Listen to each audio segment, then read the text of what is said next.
ये किस विद्वान का कथन है? कवि मुक्ति बोध के लिए अस्मिता की खोज व्यक्ति की खोज नहीं बल्कि अभिव्यक्ति की खोज है। एक कवि के नाते उनके लिए परम अभिव्यक्ति ही अस्मिता है।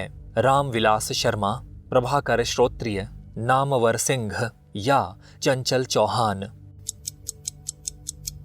सही उत्तर है नामवर सिंह।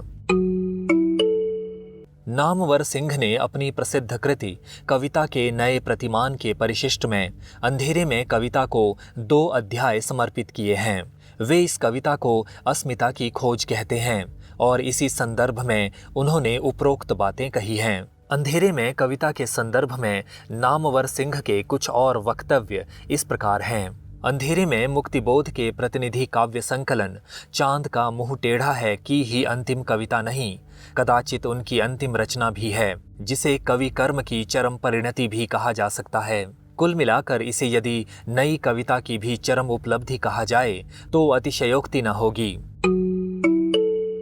निसंदेह अंधेरे में सामान्य स्वप्न कथा नहीं बल्कि दुःस्वप्न का कथालोक है, जिसमें हर चीज प्रायः कुछ विकृत, कुछ अन्यथा रूप में दृष्टिगत होती है, किंतु काव्य नायक की असाधारण मनस्थिति को देखते हुए यह असंगत नहीं लगता।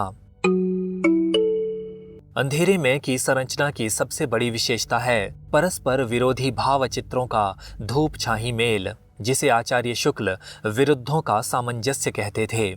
अंधकार की गहरी पटभूमि पर एक आलोक रेखा खींचकर कालजयी काव्य कृतित्व का जो प्रतिमान किसी समय निराला की राम की शक्ति पूजा ने उपस्थित किया था, अंधेरे में के द्वारा मुक्तिबोध ने उसी तरह की दूसरी काव्य कृति प्रस्तुत की।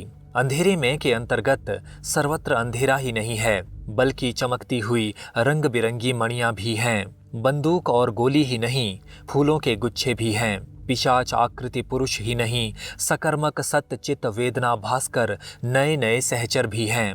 भय ही नहीं, मानव करुणा भी है।